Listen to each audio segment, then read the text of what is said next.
Heriberto Sandoval es un señor como Enrique Segoviano. Usted lo ha escuchado toda la vida, pero no lo tiene tan claro. Heriberto Sandoval, bienvenido. ¿Qué más? ¿Cómo está? ¿Cómo va todo, Dirección, Enrique Segovia. Exactamente. La gente Lo dice, fue en off. Heriberto Sandoval, y uno dice, ¿cuál es ese? Pues el de Colombianita. Heriberto, gracias por aceptar la invitación a República de Comedia. A ustedes muy amables, aquí estamos para compartir este momento. ¿De qué nos reímos en Colombia? Bueno, en Colombia tenemos la fortuna de reírnos de muchas cosas. Nos reímos de la situación, la personal, la colectiva, nos reímos de las dificultades, aunque no todos, sí hay una tendencia como a disfrutar lo jocoso de esas adversidades, pero sí tenemos muchos motivos para reírnos. También nos reímos de la política, nos reímos de las cosas más difíciles que experimenta el país como la corrupción, nos reímos de las tragedias. Aunque últimamente ha habido muchas limitaciones para reírnos de nosotros mismos, para reírnos de las demás personas por otros factores. ¿Por La qué? ¿Por qué sensibilidad factores? creciendo. Por ejemplo, se han cerrado los caminos porque hay muchas comunidades organizadas como las poblaciones afro, la comunidad LGBTI, que a veces piensan que se hace a propósito más con el ánimo de destruir. Entonces, por ejemplo, ya no tenemos esos referentes para compartir algunas cosas. Claro que también hay que reconocer que se abusó a veces mucho de eso y la parte humana se perdía y se llegaba a los extremos de herir todas esas susceptibilidades. O sea, había antes como un, entre comillas, cliché de cierto Sí. tipo de comunidades o personas en cierto tipo de situaciones, porque antes sí nos podíamos reír de eso tranquilamente y ahora hay como una, entre comillas, autocensura de ustedes mismos los humoristas. Sí, no, y también la gente se pronuncia, obviamente, porque, digamos, la Constitución de 1991 es muy garantista y nosotros vamos paralelamente con todas las situaciones que hay en el país, con el desarrollo de las normas y demás, Ajá. y tenemos que también corregir esas cosas o adaptarnos a esas cosas. Son dificultades, pero no se pierde la esencia del humor, que es algo muy propicio para nuestro país. Usted es un tipo muy preparado, muy estudiado. ¿Ha cambiado el concepto del humor que llegó con usted hace 25 años a Sábados Felices a hoy que tiene tanta cosa en la cabeza? Claro que sí, demasiado, porque ya hay más personas dedicadas al humor, ya hay más personas viviendo dignamente del humor. Antes de pronto era como un pasatiempo y como buscar alguna opción, pero no se podía uno dedicar de lleno al humor. Hoy día hay muchas opciones, está la combinación entre el chiste clásico, el stand-up comedy, quien se dedica a escribir, quien hace caricatura. El panorama se ha abierto un poco más, también con la apertura de los medios de comunicación y todas esas opciones, hay más profesionales que pueden hacerlo. Y obviamente surgen unas personas más que otras, pero se está en ese, digamos, el mercado del humor como en una línea mucho más abierta. ¿Cómo es escribir para hacer reír a otros con lo que usted ha hecho? Bueno, el tema de los libretos es algo también difícil, pero se vuelve una profesión, se vuelve una ocupación y entonces uno está permanentemente generando cosas, produciendo ideas, comparando con lo que se hace antes, con las situaciones que se van presentando y de pronto esa diversidad de situaciones que se presentan también son la fuente para el humor. Aunque nosotros concretamente en Sábados Felices dejamos de hacer humor político hace tiempo, ya nosotros no manejamos como antes el componente del humor político era el 60% del programa, hoy día es cero. Entonces ese tipo de cosas nos pone a mirar otros horizontes, a mirar otras fuentes para el humor. Entonces nos apoyamos en la actualidad, pero ya va más en farándula, va más en lo cotidiano, en situaciones del país, por ejemplo, con nuestros deportistas. Nos toca buscar muchas cosas, pero obviamente el humor sigue. ¿Pacífico nació en la época en la que ustedes hacían humor político? Sí, Pacífico nació en un momento en que nosotros todas las semanas, nosotros grabamos el programa el día lunes, lo que iba a salir el sábado, y hacíamos un segmento de crítica social con humor político.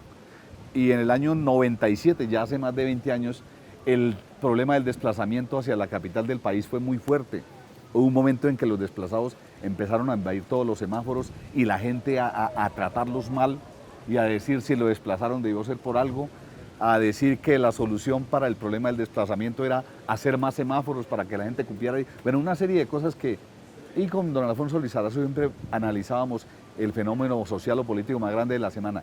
Y cuando se apareció el problema del desplazamiento, creamos este personaje. Yo lo creé en un libreto, dándole una característica nacional, el humor de tierra caliente, la ruana de tierra fría, el bastón de varias partes, la mochila, toda esa identidad del campesino desplazado. Y empezamos a plantear el primer esquema, que él llegaba con el ánimo, el campesino auténtico de buscar la paz, pero todas las instituciones oficiales le cerraban los espacios porque decían es un desplazado y algo debió hacer, entonces nosotros mejor nos prevenimos. Y empezamos a ir a la Procuraduría, a la Contraloría. Íbamos primero imitando a esos personajes, imitando al procurador, al contralor, al personero. Y después, cuando ya vimos que eso tomó bastante fuerza, entonces íbamos directamente a donde el procurador a entrevistarlo. Iba Pacífico, inicialmente con un chivo que se llamaba Jeremías, pero ese chivo era muy grande, salía a la calle, se estresaba, y yo buscando la paz y Jeremías cascándole a todo el mundo, entonces era como un contrasentido. Por eso buscamos a Colombianita después, que era la hija de Pacífico, y Colombianita ese color blanco y todo eso, y simbolizando la paz. La hija de Jeremías. La hija de Jeremías. Y nos fue muy bien con Colombianita, y esa sección se mantuvo durante mucho tiempo, hasta hace un poco más de 5 años aquí en Sábado Feliz. ¿No extraña Pacífico? Pacífico no hacía humor político, pero sí tocaba con su sencillez y con su ingenuidad como el tema social que realmente es el que tenemos que ver nosotros de frente.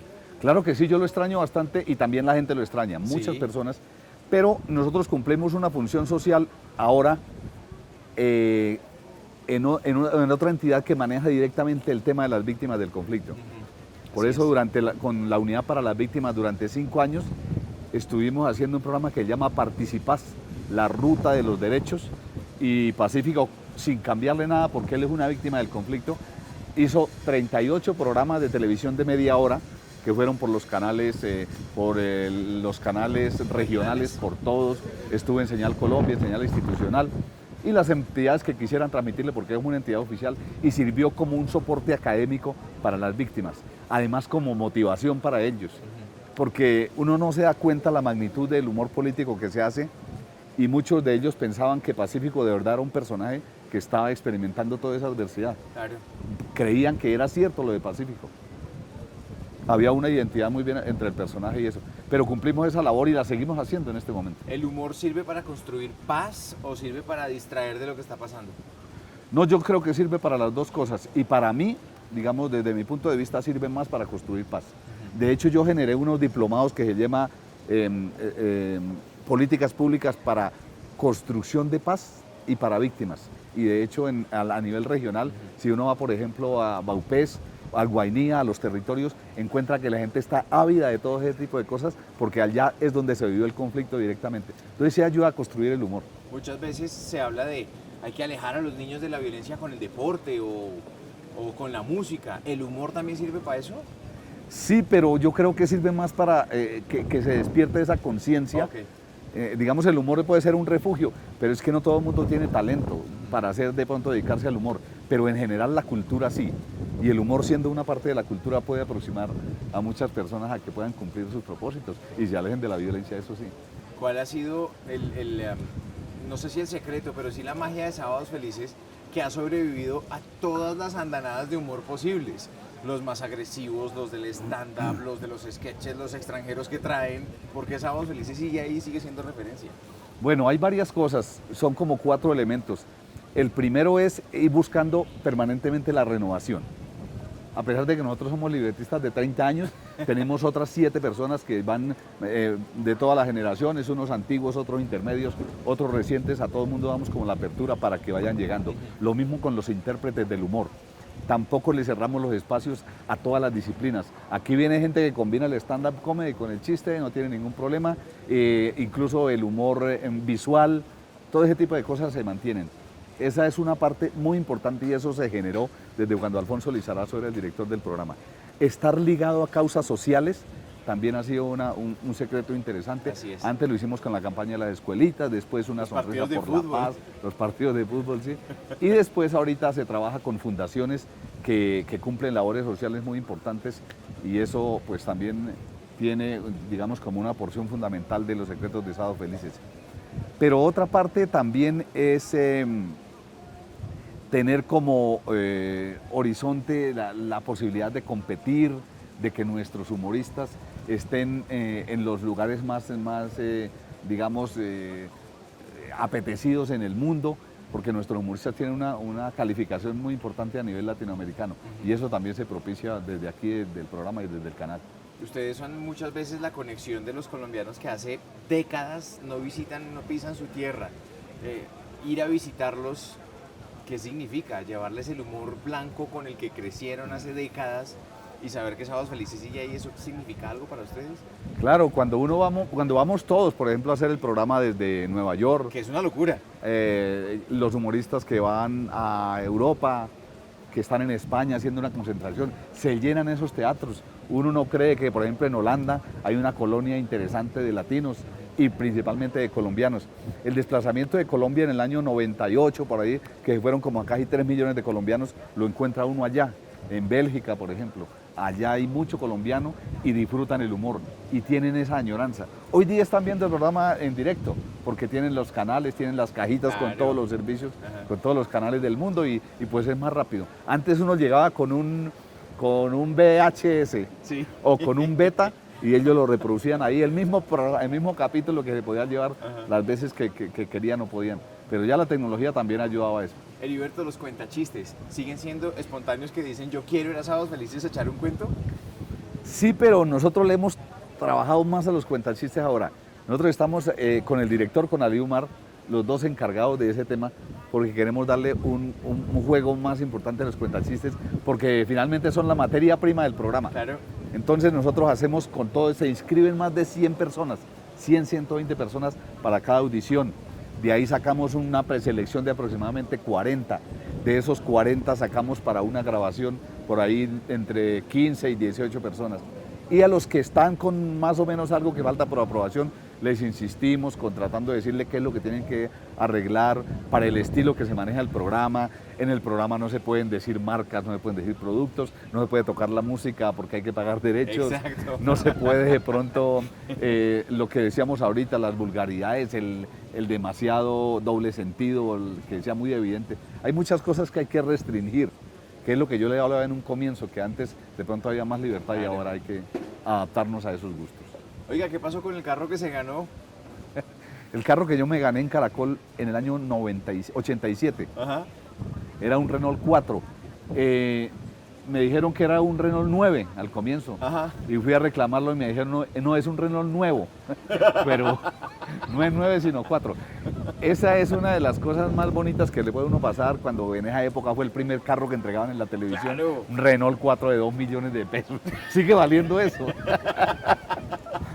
Y, al menos no se ha desvalorizado. Claro, eso era un riesgo grande que asumía la televisión colombiana entregando un carro como un premio. Y no, pues de eso vive uno, de esos recuerdos, de la nostalgia, pero también tenerlo como referencia para que la gente vaya llegando y seguir haciendo historia. ¿Pero usted tiene carro? ¿O ya lo vendió? ¿Ese carro? No, me tocó venderlo para pagar impuestos. Heriberto, muchas gracias. No, a ustedes muy amables por tenernos en cuenta para este tipo de espacios que son necesarios para recalcar la importancia del humor en nuestro país.